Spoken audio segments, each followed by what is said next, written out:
तो Nellai upper and Kantimati Amma, I request their blessing to help us serve the people of Tamil Nadu and the whole country. I'm very happy to be with all of you in Nellai. Just like Tirunelveli Halwa, the people of the district and their affection is also very, very sweet. அனைவருக்கும் வணக்கம். நெல்லை மண்ணில அருளாசி கொடுத்துக்கிட்டு இருக்க நெல்லை அப்பருக்கும்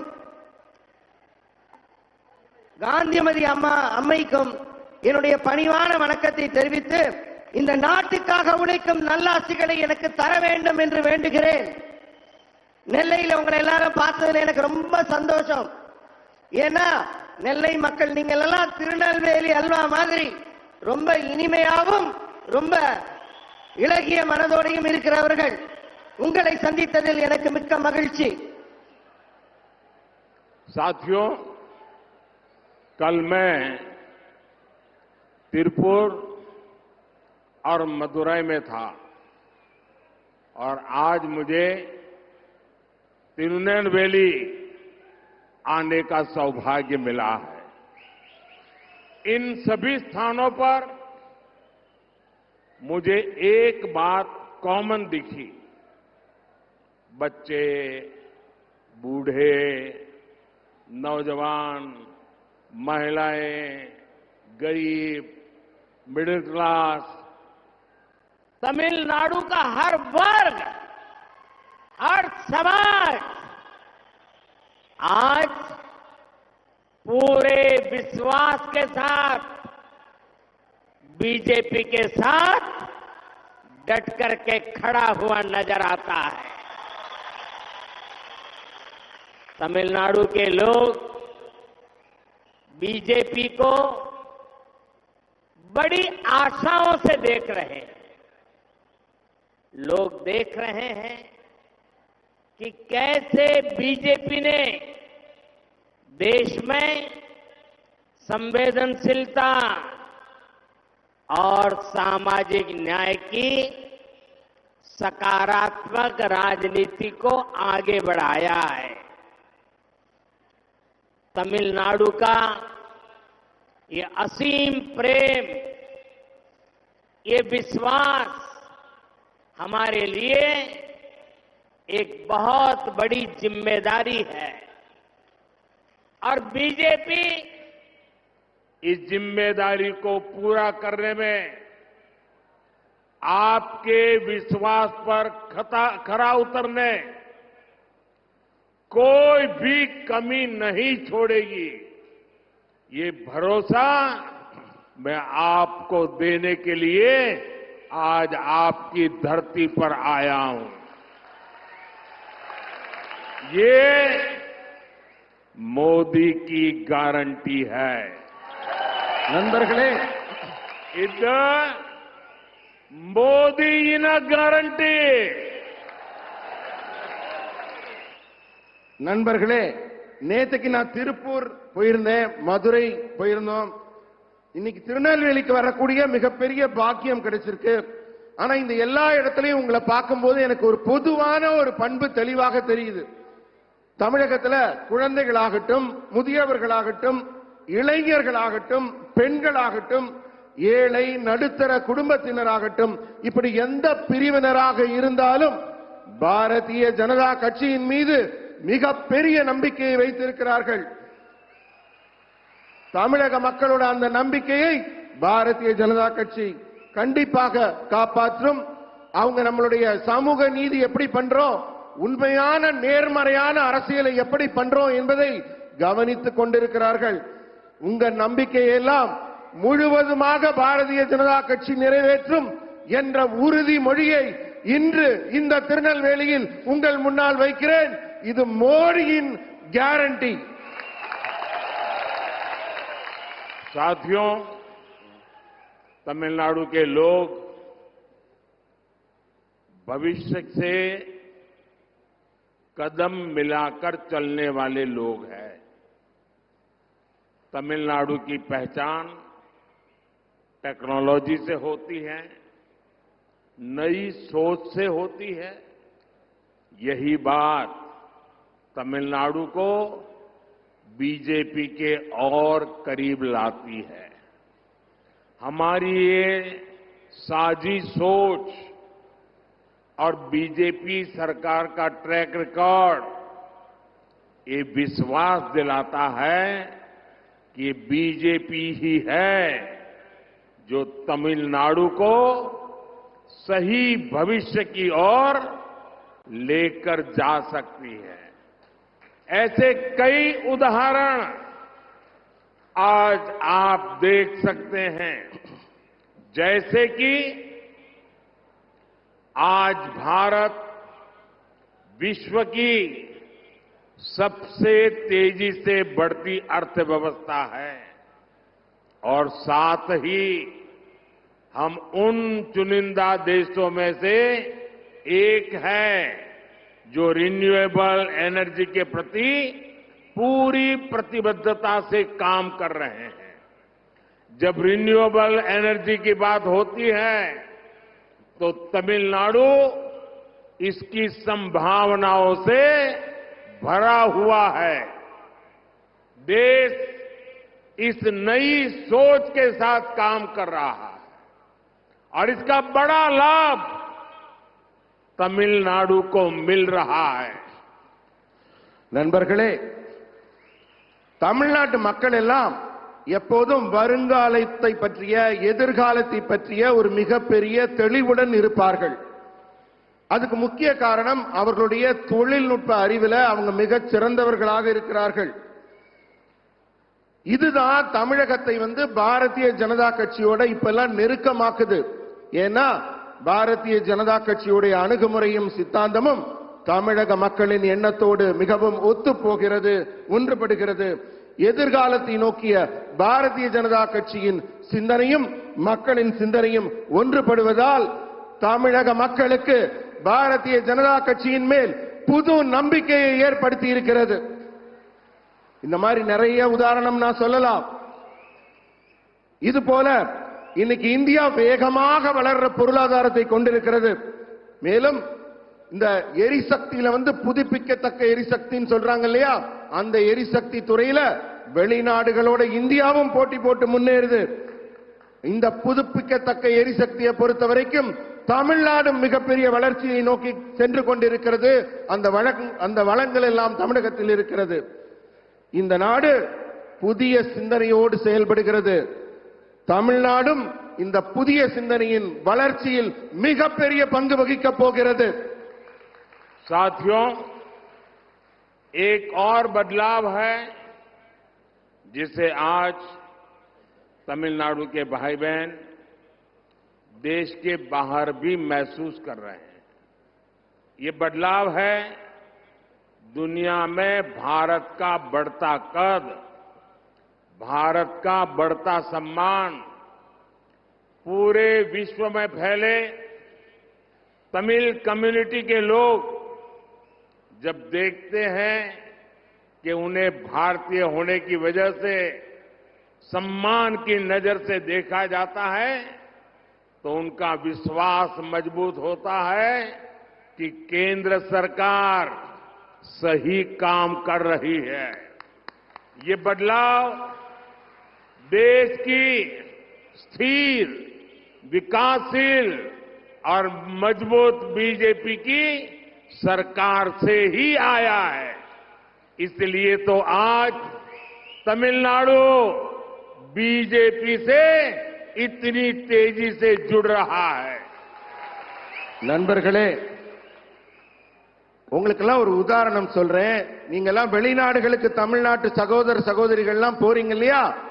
அப்ப போகும்போது வெளிநாட்டுல உங்களை எல்லாம் என்ன மரியாதையோட பாக்குறாங்கங்கிற பார்வையில ஒரு மாற்றம் வந்திருக்குதானே? இந்தியர்களை அவங்க வியப்போடும் பெரிய மரியாதையோடும் பார்க்கறாங்க தானே?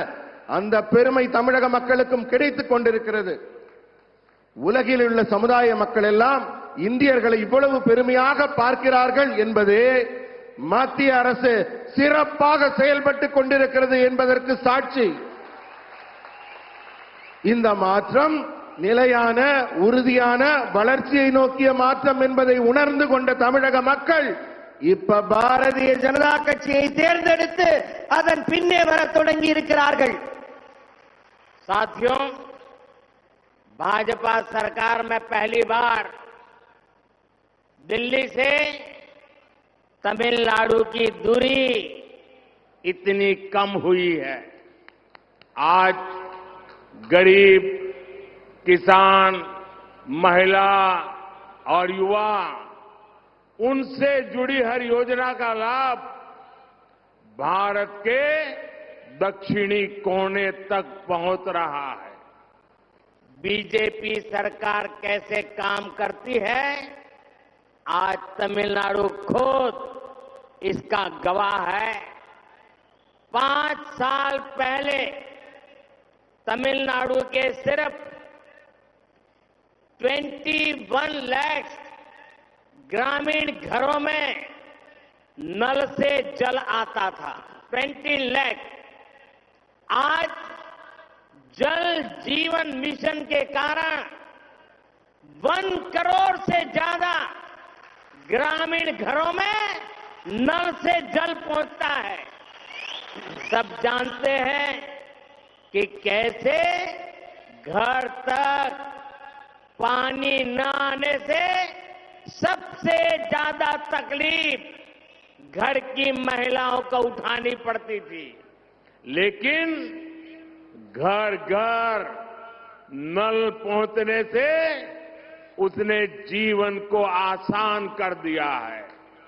आज तमिलनाडु की 40 लाख से ज्यादा महिलाओं के घर तक, उनके किचन तक उज्ज्वला योजना का सिलेंडर पहुंच रहा है। इससे उन्हें धुएं से मुक्ति मिल गई है।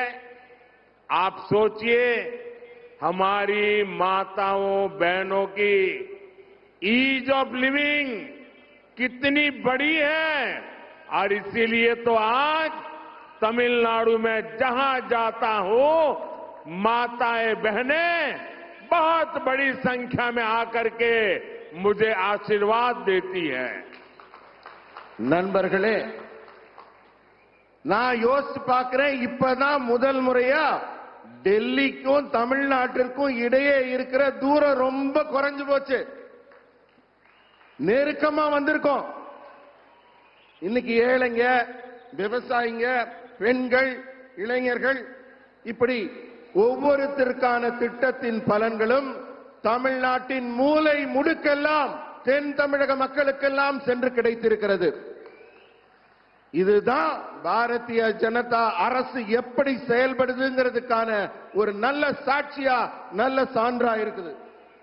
5 ஆண்டுக்கு முன்னாடி தமிழ்நாட்டில் கிராமப்புற வீடுகள்ல இருந்த குடிநீர் திட்டம் குழாய் எவ்வளவுன்னா வெறும் 21 லட்சம். ஆனா இப்ப நம்ம அரசு 1 கோடி வீடுகளுக்கும் மேல கிராமப்புற வீடுகளுக்கு குடிநீர் குழாய் இணைப்பு கொடுத்திருக்கோம். வீட்டுல தண்ணி இல்லாததுனால நம்ம வீட்டு பெண்கள்லாம் எவ்வளவு கஷ்டப்பட்டாங்க, எவ்வளவு துன்பப்பட்டாங்கிறதெல்லாம் நமக்கெல்லாம் தெரியும். ஒரே ஒரு குடிநீர் குழாய் இல்லாம இந்த ஏழை பெண்கள்லாம் பட்ட அவஸ்தைய சொல்ல முடியாது. ஆனா இந்த குழாய் நாம் கொடுத்த உடனே அவங்க வாழ்க்கையே சுலபமாகி இருக்கு. இதே மாதிரி உஜ்வாலா திட்டத்தின் மூலம் இலவசமா சிலிண்டர் கொடுக்கப்பட்டிருக்கு. 40 லட்சத்துக்கும் மேற்பட்ட பெண்களின் வீடுகளுக்கு சிலிண்டர் போயிருக்கு. இதன் மூலம் புகையிலிருந்தும் அந்த சமைக்கும் துன்பத்திலிருந்தும் பெண்களுக்கு விடுதலை கிடைச்சிருக்கு. நம்ம தாய்மார்கள், நம்ம சகோதரிகள், இவர்களுக்கெல்லாம் வாழ்க்கையில எவ்வளவு பெரிய நன்மை கிடைச்சிருக்கு, எவ்வளவு பெரிய நன்மை கிடைச்சிருக்குன்னு சொல்லவே முடியாது. அதனாலதான் நான் போற பக்கமெல்லாம் இத்தனை தாய்மார்கள் இத்தனை பெண்கள் திரளாக வந்து எனக்கு ஆசி கொடுக்கிறார்கள், வாழ்த்து சொல்கிறார்கள். அந்த தாய்களுக்கும் பெண்களுக்கும் மிக்க நன்றி.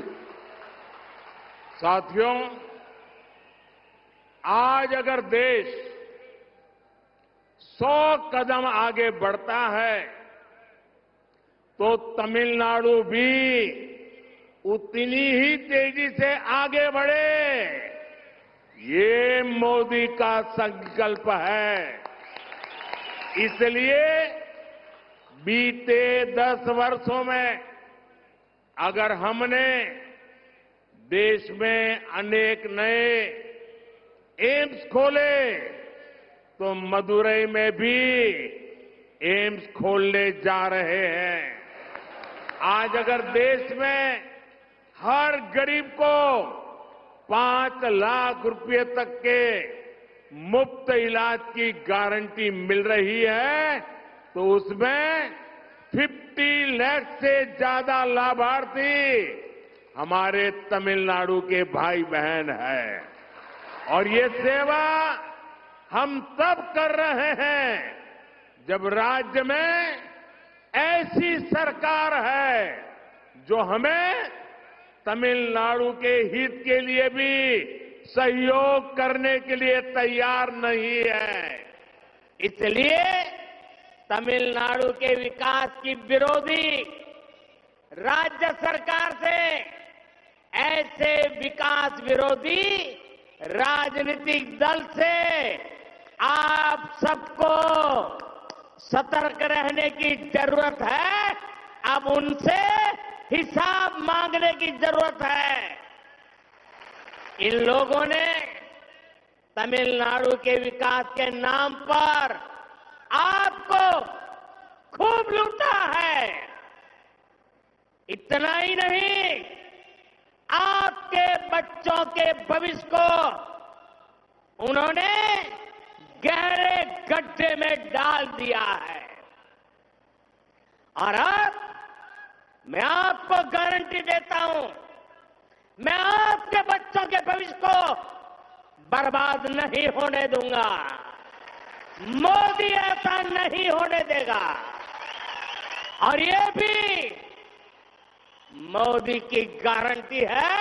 इधर मोदी न गारंटी. நண்பர்களே, साथियों, तमिलनाडु की इस धरती का भगवान श्री राम के साथ जो संबंध है वो दुनिया जानती है.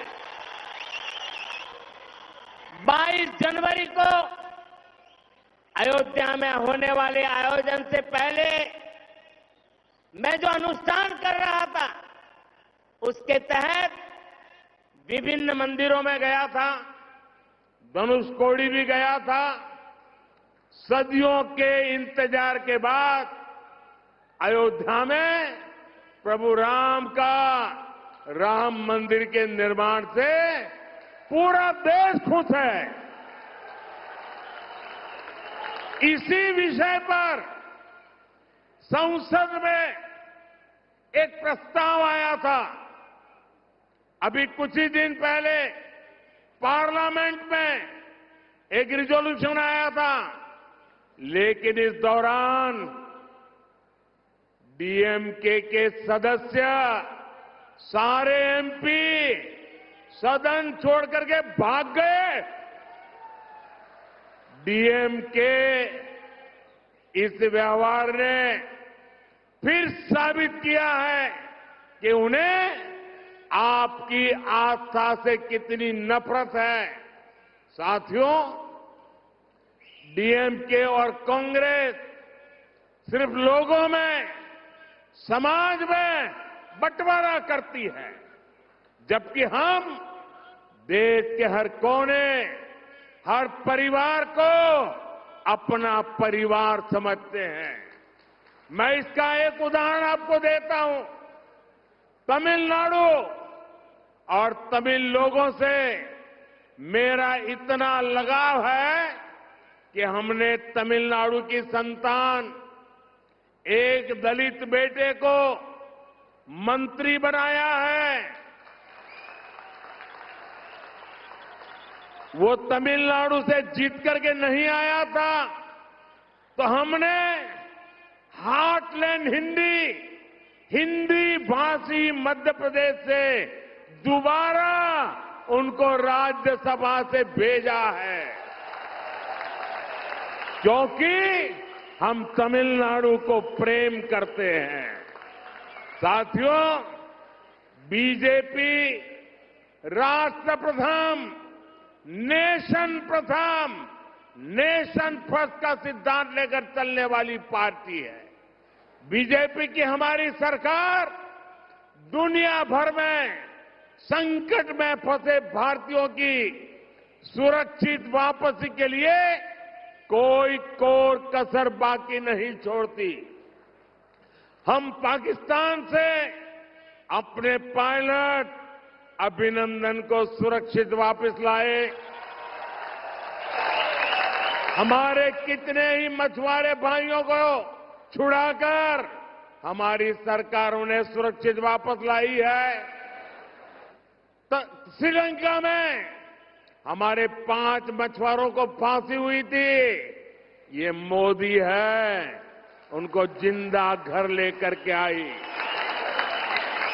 कतर में जिन भारतीयों को फांसी की सजा हो गई थी, उन्हें भारत सरकार पूरा प्रयत्न करके सुरक्षित अपने घर वापस लाई है। अगर कांग्रेस की सरकार होती, अगर इंडी गठबंधन की सरकार होती, तो क्या ये संभव था? क्या वो ला सकते थे?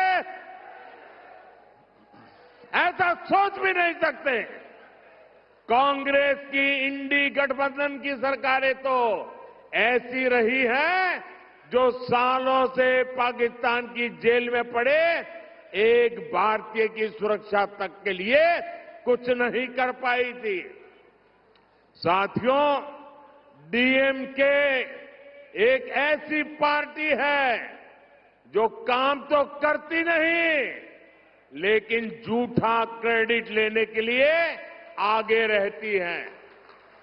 ये कौन नहीं जानता कि ये लोग हमारी स्कीम पर अपने स्टीपर चपका देते हैं। अब तो इन्होंने हद कर दी। इन्होंने तमिलनाडु में, अभी अन्नामलाई विस्तार से बता रहे थे, इन्होंने तमिलनाडु में इसरो लॉन्च पैड का क्रेडिट लेने के लिए चीन का स्टिकर चिपका दिया है। भाइयों बहनों, ये तमिलनाडु डीएमके के नेता, उन्होंने देखना अब संभव नहीं रहा, कुछ देख ही नहीं सकते हैं। और जो देख नहीं सकता है उसको क्या कहते हैं आपको मालूम है। और इसलिए भारत की प्रगति देखने को तैयार नहीं है, भारत के स्पेस की प्रगति देखने को तैयार नहीं है। और जो पैसे आप देते हैं, जो टैक्स तमिलनाडु के भाई बहन देते हैं, उन पैसों से उन्होंने एडवर्टाइजमेंट दिया और एडवर्टाइजमेंट देकर के उसमें भारत के स्पेस का चित्र नहीं रखा। भारत के स्पेस की सफलता को वो दुनिया के सामने, तमिलनाडु के सामने रखना नहीं चाहते थे। उन्होंने हमारे साइंटिस्टों का अपमान किया, हमारे स्पेस सेक्टर का अपमान किया, आपके टैक्स के मनी का अपमान किया, आपका अपमान किया। ऐसा आंखें बंद करने वाले, पूरी तरह न देख पाने वाले ये डीएमके को अब सजा करने का मौका आ गया है। நண்பர்களே, நம்ம பாரத தேசம் 100 மடங்கு முன்னேறினா தமிழ்நாடும் இணையா 100 மடங்கு முன்னேற வேண்டும். இது மோடியின் உறுதிமொழி. உங்களுக்கு நாடு எவ்வளவு முன்னேறுதோ தமிழ்நாடும் அவ்வளவு முன்னேறும். அதனாலதான் 10 ஆண்டுகள்ல இந்தியா முழுக்க எய்ம்ஸ் திறந்தப்ப தமிழ்நாட்டிலையும் மதுரையில எய்ம்ஸ் திறக்கிறோம். 50 லட்சத்துக்கும் மேற்பட்ட பயனாளிகள் இலவச சிகிச்சை பெறாங்க. இப்ப தமிழ்நாட்டின் நலனுக்காக நாங்கள் எடுக்கும் முயற்சிகள் எல்லாம் எங்களுக்கு ஒத்துழைப்பே கொடுக்காத ஒரு அரசாங்கம் இங்க நடந்துட்டு இருக்கு. மத்திய அரசு என்ன செஞ்சாலும் ஒரு குறை சொல்றாங்க அரசாங்கத்துல. அதை மீறி மக்களுக்கு நாங்கள் நன்மை செய்து கொண்டிருக்கிறோம். நீங்க எல்லாம் யோசிச்சு பார்க்கணும். இவங்க ஏன் நாட்டின் வளர்ச்சியை தடுக்கிறாங்க? திட்டங்களை ஏன் தடுக்கிறாங்க? மத்திய அரசு கொடுக்கக்கூடிய மக்கள் நலத்தை எல்லாம் தடுக்க வேண்டும், இதை கெடுக்க வேண்டும் என்ற எண்ணம் ஏன் இந்த மாநில அரசுக்கு இருக்குன்னு நீங்க எல்லாம் யோசிச்சு பார்க்கணும். நீங்க எல்லாம் ரொம்ப எச்சரிக்கையாகவும் இருக்கணும். ஏன்னா அவங்க வளர்ச்சியை தடுக்கிறது எதுக்குன்னா நாட்டை கொள்ளையடிக்கிறதுக்காகத்தான். ஆனா உங்க மோடி அது நடக்க விட மாட்டார். அதை தடுத்து நிறுத்துவார். இரும்பு கரம் கொண்டு அந்த கொள்ளையடிக்கும் முயற்சி தடுக்கப்படும். தமிழ்நாட்டுக்கும் ராமருக்கும் என்ன சம்பந்தம் கேக்குறாங்க. நான் அயோத்தியில திறக்கிறதுக்கு முன்னாடி இங்க இருக்க தனுஷ்கோடியில இருந்து மிகப்பெரிய கோயில்கள் எல்லாம் போய் இங்க ஆசீர்வாதத்தோட தான் அங்க போய் அயோத்தியில ராமர் கோயில் திறந்தோம். ஜனவரி 12 மொத்த தேசமும் மகிழ்ச்சி அடைந்தது ராமர் கோயில் திறந்தோன்னு. ஆனா பாராளுமன்றத்தில் ஒரு ரெசல்யூஷன் கொண்டு வரப்ப உங்க திமுக எம்எல்ஏக்கள், தமிழகத்தின் திமுக எம்எல்ஏக்கள் வெளிநடப்பு செஞ்சு போறாங்க. அது அவங்களால ஏற்க முடியல. அவங்க இதன் மூலம் என்ன நிரூபிக்கிறாங்க? உங்களுடைய நம்பிக்கையை அவர்கள் எதிர்க்கிறோங்கிறத நிரூபிக்கிறாங்க. அவங்க வெறுப்பு அரசியலை பரப்புகிறார்கள். ஒரே குடும்பம் தன்னுடைய குடும்ப வளர்ச்சியை தவிர நம்ம மாநிலத்தின் வளர்ச்சியை பார்க்கவில்லை என்று நிரூபிக்கிறார்கள். ஆனா பாஜக அப்படி இல்ல. உங்களை நேசிக்கிறோங்கிறதுக்காகத்தான் உங்க குடும்பத்திலிருந்து ஒரு தலித் குடிமகனை, உங்க பிள்ளையை நாங்க மத்திய அரசுல அமைச்சராக்கி இருக்கிறோம். அவருக்கு அதுவும் இல்லாம ஹிந்தி வேற தமிழ் வேறன்னு பேசுறாங்க. ஹிந்தி பேசுற ஒரு மத்திய மாநிலத்திலிருந்து அவருக்கு இப்ப எம்பி பதவியும் மறுபடி கொடுத்திருக்கோம். அதுக்காக நாங்க ரொம்ப சந்தோஷப்படுறோம், மகிழ்ச்சி அடைகிறோம். ஏன்னா எங்களுக்கு நாடு தான் முக்கியம், மக்கள் தான் முக்கியம், தேசம் தான் முக்கியம். ஏன்னா இது வலிமையான பாரதம், வல்லமையான பாரதம். அபிநந்தன் பாகிஸ்தான் பார்டர்ல போய் விமானத்திலிருந்து விழுந்தாரு. ஒரு கீறல் கூட இல்லாம நாங்க கூட்டிட்டு வந்தோமா இல்லையா? ஸ்ரீலங்கால 5 மீனவர்கள் தூக்கு தண்டனை விதிச்சிருந்தாங்க. அவங்களுக்கு தண்டனையா கிடைச்சது. நான் போய் மீட்டுட்டு வரல அவங்கள. யாரால நம்ம நாட்டு மக்கள் மேல கை வைக்க முடியும்? ஏன்னா இங்க இருக்கிறது மோடி. மோடிய மீறி யாரும் இந்தியன் மேல கை வைக்க முடியாது.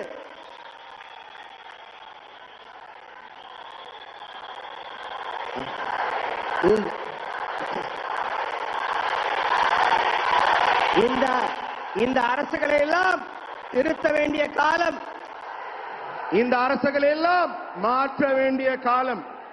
டிஎம்கே பொய் வேஷம் போடுது, டிஎம்கே பிரிச்சாலும் சூழ்ச்சி பண்ணுது. இதையெல்லாம் நம்ம தெளிவா பார்க்க முடியுது. ஆனா இனிமே டிஎம்கேவை பார்க்க முடியாது. இனிமே டிஎம்கே இங்க இருக்க முடியாது. ஏன்னா இங்க அண்ணாமலை வந்துட்டார். உங்க கூட அண்ணாமலை இருக்கார். இனிமே டிஎம்கேவை நீங்க எங்க தேடினாலும் கிடைக்காது. காசு பணம் சம்பாதிக்க உங்களுடைய நம்பிக்கையை, உங்களோட மொழியை, உங்களுடைய இனத்தை சிறுபான்மைப்படுத்தி அதை கேவலப்படுத்தி அந்த நம்பிக்கையை எதிர்க்கிற திமுக முற்றிலுமாக இங்கிருந்து அகற்றப்படும்.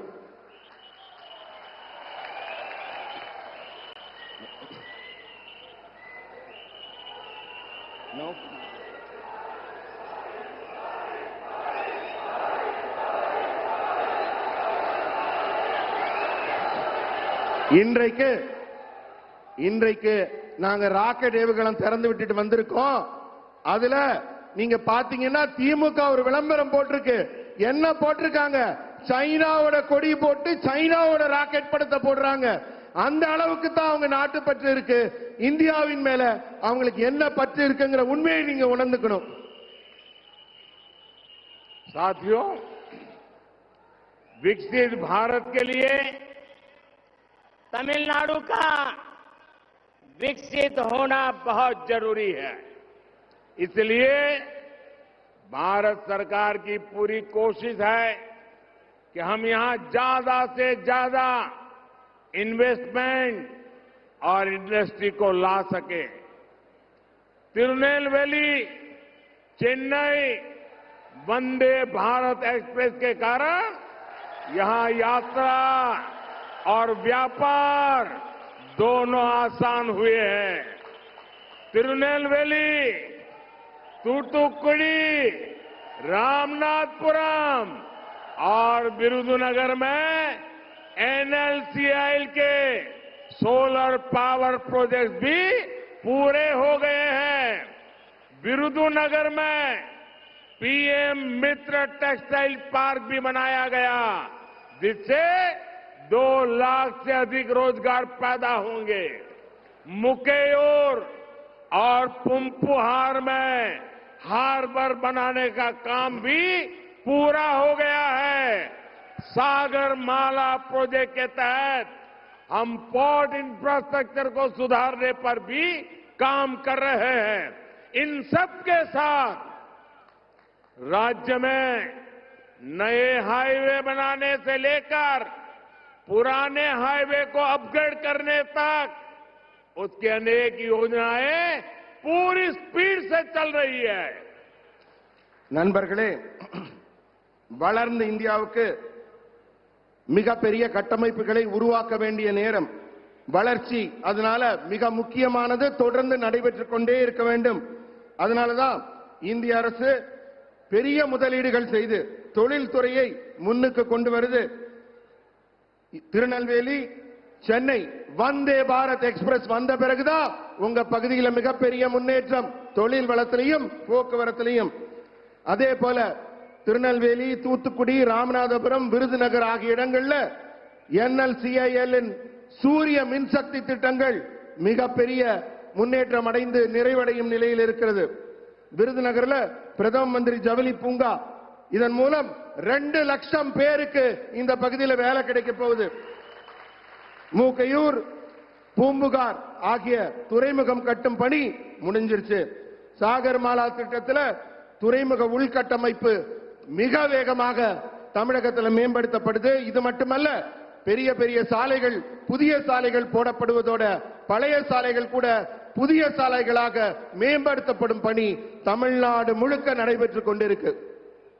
साथियों, मोदी के पास 10 वर्षों का ट्रैक रिकॉर्ड भी है और अगले 5 वर्षों का विजन भी है। हम भारत को 11वें स्थान से दुनिया की 5वीं सबसे बड़ी इकोनॉमी बना चुके हैं।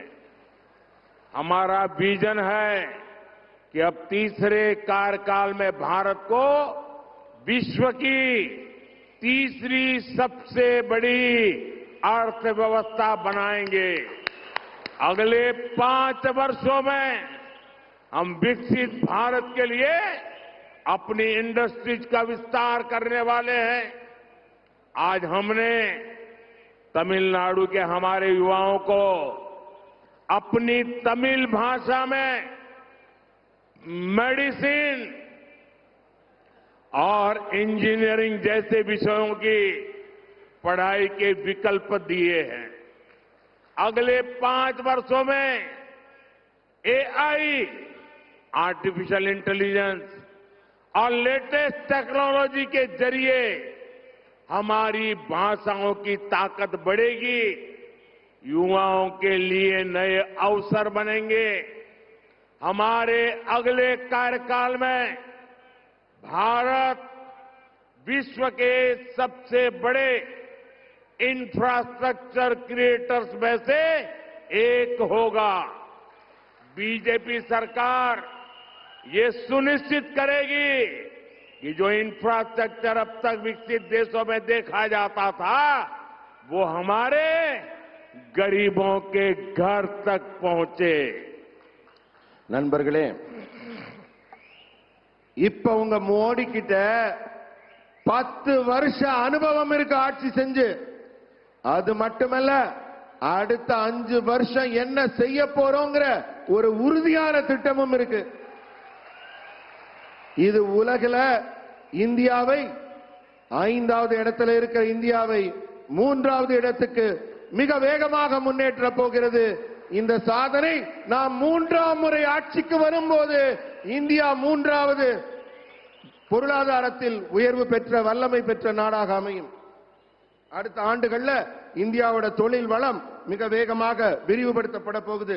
தமிழ்நாட்டு இளைஞர்கள் பொறியியல் வல்லுநர்கள் எல்லாம் தாங்கள் பாடத்தை தமிழ் மொழியிலேயே படிக்கிறதுக்கு, டாக்டர் ஆகட்டும் இன்ஜினியர் ஆகட்டும் தமிழ்லேயே படிக்கிறதுக்கான வாய்ப்புகள் உருவாக்கப்படுது. அடுத்த 5 ஆண்டுகளுக்கு செயற்கை நுண்ணறிவுங்கிற ஆர்டிபிஷியல் இன்டெலிஜென்ஸ், அதனால உங்க மொழியோட தன்மையும் உங்க மொழியோட வலிமையும் அதிகரிக்க போகுது. இதனால புதிய வாய்ப்புகள் மொழி வாரியாக உருவாக்கப்படும். நம்முடைய அடுத்த வரப்போகிற ஆட்சி காலத்துல இந்தியா மிகப்பெரிய உள்கட்டமைப்பை உருவாக்குது. சரி, ஏதோ பெருசா ரோடு ஓட போறாங்க, பெருசா கட்டடம் போட போறாங்கன்னு நினைக்காதீங்க. அந்த உள்கட்டமைப்பு இந்த நாட்டின் ஒரு ஏழையின் வீட்டுக்குள்ளும் வரும். ஒவ்வொரு வீடும் உலக நாடுகளில் இருக்கிற அத்தனை வசதிகளையும் பெற்றுவிடும். साथियों, साउथ तमिलनाडु के लोगों के जो मुद्दे हैं वो बीजेपी भली भांति जानती है. बीजेपी इन मुद्दों को लेकर बहुत संवेदनशील है और हम इस पर काम भी करेंगे. ये मोदी की गारंटी है कि साउथ तमिलनाडु में विकास को नई गति दी जाएगी और यहां के युवाओं को काम के लिए घरों से दूर नहीं जाना पड़ेगा. நண்பர்களே, தென்னிந்திய மக்கள் சந்திக்கும் பிரச்சனைகள் எல்லாம் பாரதிய ஜனதா கட்சிக்கு ரொம்ப நல்லா தெரியும். நான் உங்களை எல்லாம் கூர்ந்து நோக்கிட்டு இருக்கேன். இந்த விவகாரங்கள்ல எங்களுடைய உணர்வுகள் மிக தெளிவாக உங்க மனசோட ஒத்து போகுது. அதனால உங்களுக்கு என்ன தேவையான நன்மைகளோ அதை பாரதிய ஜனதா கட்சி கண்டிப்பாக செய்யும். தமிழகத்தின் வளர்ச்சிக்கு புதிய உத்வேகம், புதிய வேகம், புதிய மலர்ச்சி கிடைக்கும். இங்க இருக்க இளைஞர்கள் எல்லாம் வீட்டை விட்டு வெளியில போக வேண்டாம். அவங்க உட்கார்ந்த இடத்துல இருந்து இந்த செயற்கை நுண்ணறிவு புதிய உத்வேகத்தில் கிடைக்கக்கூடிய திட்டங்கள் மூலமாக மிகப்பெரிய பலனை அடைவார்கள். இதுவும் உங்க மோடியின் கேரண்டி. साथियों, 2024 के 24 के चुनाव में एक तरफ विकास और विजन की बात करने वाली बीजेपी है, वहीं दूसरी ओर डीएमके और कांग्रेस जैसी पार्टियां हैं. ये सरकार में इसलिए आना चाहते हैं ताकि अपने परिवार को आगे बढ़ाए, अपने परिवार की जेब भरे. इनसे पूछिए कि तमिलनाडु के विकास के लिए वे क्या करेंगे. ये बोलेंगे पता नहीं है, लेकिन इनसे पूछ लीजिए कि इनकी पार्टी का अध्यक्ष अगला कौन बनेगा, तो ये बात इन्हें जरूर पता होगी, क्योंकि परिवार से ही कोई न कोई अध्यक्ष बनेगा. इन पार्टियों को देश से भी बड़ा अपना परिवार लगता है. ये परिवारवादी पार्टियां तभी तक सफल हो सकती है जब तक कि ये समाज को बांटते रहे. इसलिए हर दिन ये लोग ऐसे नए तरीके खोजते हैं कि लोग बंटे और एक दूसरे से नफरत करें. लेकिन तमिलनाडु वो भूमि है जिसने हमेशा समाज को नई दिशा दिखाई है. और अभी अन्नामलाई ने इस भूमि में कैसे कैसे महापुरुष हो गए, कैसे महान स्वातंत्र सेनानी हो गए, उसका विस्तार से वर्णन किया. तमिलनाडु वो धरती है जहां राष्ट्र को जोड़ने वाले वीर सपूतों का जन्म हुआ है. यहां एमजीआर जैसे विजनरी ने विकास की राजनीति को नई ऊंचाई पर पहुंचाया था. मुझे ये विश्वास है कि तमिलनाडु अपने परिवार के लिए काम करने वालों को जरूर नकारेगा, हटाएगा। इस बार तमिलनाडु उनका साथ देगा जिन्होंने गरीब परिवारों के लिए काम किया है। मुझे विश्वास है कि इस बार तमिलनाडु सिर्फ अपने बच्चों का भविष्य बनाने वालों को नकारेगा। ये देखिए, ये डीएमके वाले क्या कर रहे हैं। पहले जो डीएमके के नेता थे वो अपने बेटे को मुख्यमंत्री बनाने के लिए जिंदगी भर लगे रहे। अब जो मुख्यमंत्री है वो अपने बेटे को मुख्यमंत्री बनाने में लगे हुए हैं। ये सारे डीएमके वाले अपने बच्चों को सेट करने में लगे हैं और आपका भविष्य अपसेट करने में लगे हैं। वे उनके बच्चों का भाग्य बनाना चाहते हैं और मोदी आपके बच्चों का भाग्य बनाने की गारंटी लेके आया है। तमिलनाडु इस बार उस बीजेपी को आशीर्वाद देगा जिन्हें आपके बच्चों के भविष्य की चिंता है। நண்பர்களே, 2024 தேர்தல்ல ஒரு பக்கம் வளர்ச்சியையும் தொலைநோக்கு பார்வையும் முன்னெடுத்துக் கொண்டு பாரதிய ஜனதா கட்சி ஒரு பக்கம் நின்னுச்சு. இப்ப திமுகவும் காங்கிரசும் இதுக்கு எதிர் பக்கத்துல நிக்கிறது.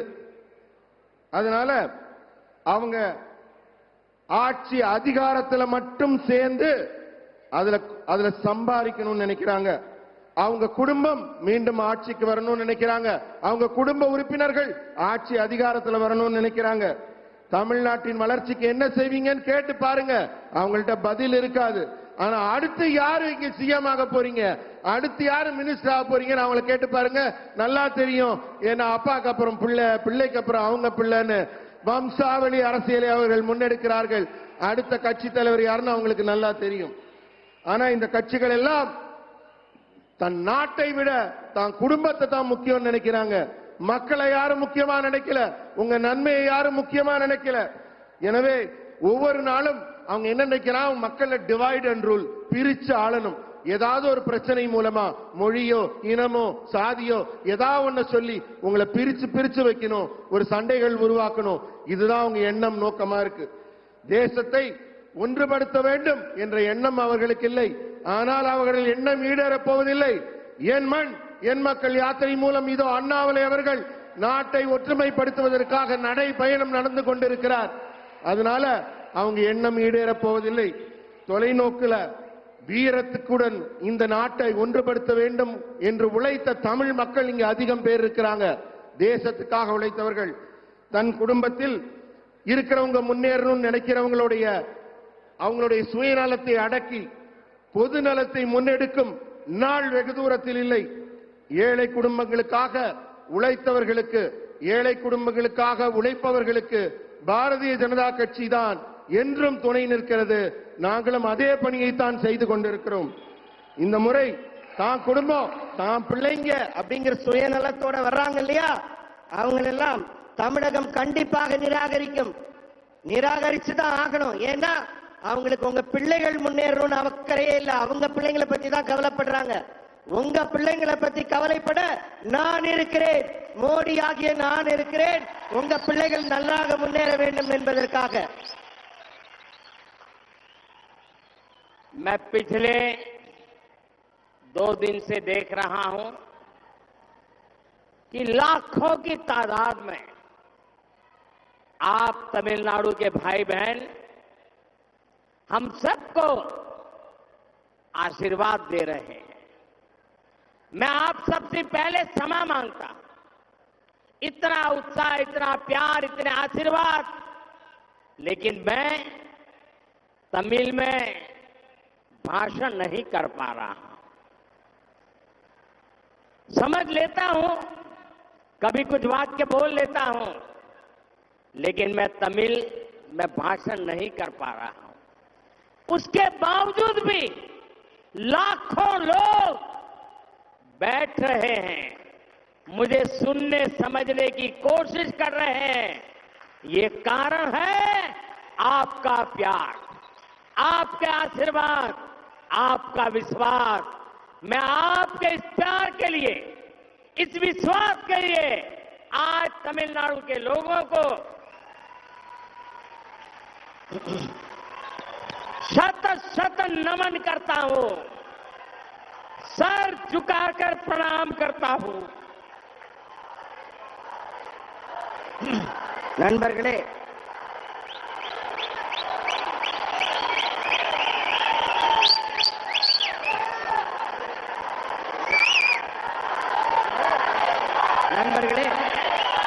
அமைதி. நான் உங்க முன்னாடி நிக்கிறேன். உங்க தமிழ் மொழியில பேச முடியவில்லையே என்ற ஏக்கம் எனக்கு அதிகமாக இருக்கு. அப்பப்ப ஒரு சில வார்த்தைகள் பேசுறேன், ஆனாலும் முழுமையா தமிழ்ல பேசலையே, என் பேச்செல்லாம் உங்களுக்கு புரியுற மாதிரி பேச முடியலையேங்கிற ஏக்கம், ஒரு வருத்தம் எனக்குள்ள இருக்கு. ஆனாலும் இத்தனை பேர், இத்தனை ஆயிரம் பேர் என் முன்னாடி உட்கார்ந்து இருக்கீங்க. என்னுடைய ஒவ்வொரு சொல்லும் புரியாவிட்டாலும் என் மனச புரிஞ்சுக்கிட்டு, என் உள்ளத்தை புரிந்து கொண்டு நீங்க எதிரில் உட்கார்ந்து இருக்கீங்க. உங்களுடைய இதயத்தை, நீங்க எல்லாம் என் மேல வச்சிருக்க நம்பிக்கையை நான் 2 கை எடுத்து கும்பிடுறேன். உங்களை வணங்குறேன், உங்களை தனி வணங்கி கும்பிடுறேன். நீங்க எல்லாம் எனக்கு ஆசி கொடுங்க, எனக்கு வாழ்த்து கொடுங்க, என்னை வாழ்த்துங்கள், எனக்கு ஆசி கொடுங்கள்.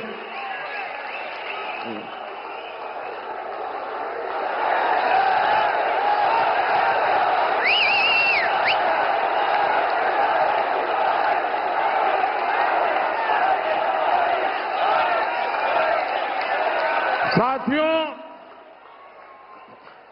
आज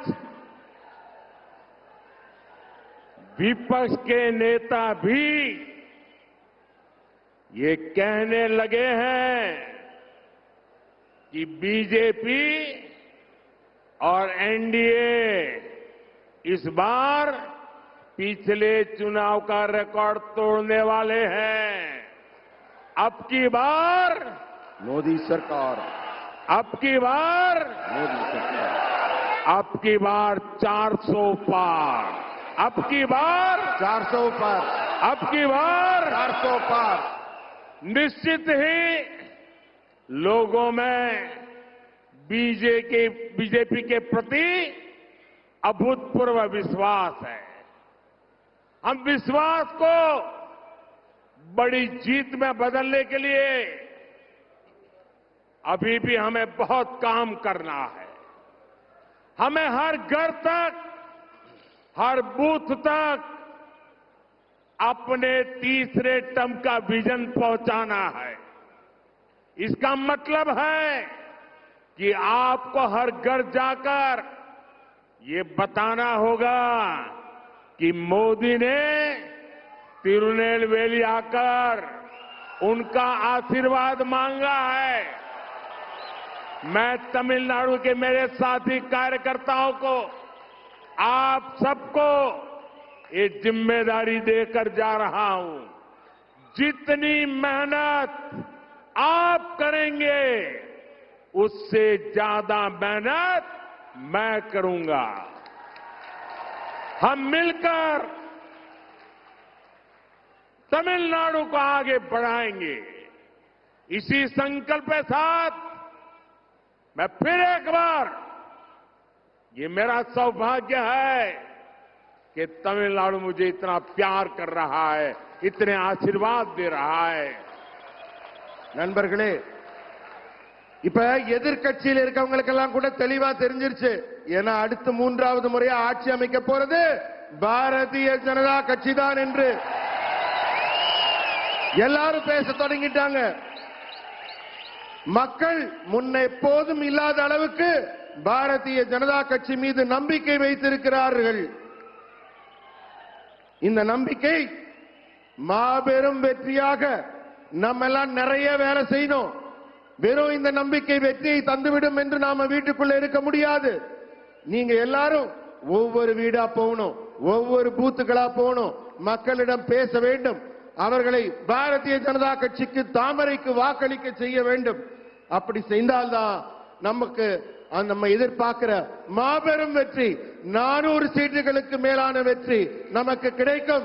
அந்த வெற்றிக்கான ஆசிகளை, வாழ்த்துக்களை திருநெல்வேலியை இங்கே இருக்கிற தெய்வங்கள், முன்னோர்கள், மக்களாகிய உங்களிடத்தில் நான் கேட்டு பெறுகிறேன். உங்க ஆசிகளை நான் பெற்றுக்கொண்டு ஒரே ஒரு விஷயத்தை சொல்றேன், ஒரு உறுதிமொழியை உங்களுக்கு சொல்றேன். நீங்க எல்லாம் வீடு வீடாக போய் வெற்றிக்கு எத்தனை மடங்கு உழைக்கிறீர்களோ அதை விட ஒரு மடங்கு கூடுதலாக நான் உங்களுக்காக உழைப்பேன் என்ற உறுதிமொழியை உங்களுக்கு தந்து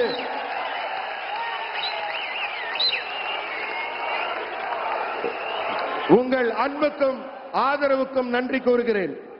मेरे साथ बोलिए, दोनों हाथ ऊपर करके बोलिए, भारत माता की, भारत माता की, भारत माता की, वंदे वंदे वंदे वंदे वंदे वंदे वंदे वंदे वंदे वंदे. நன்றி, வணக்கம்.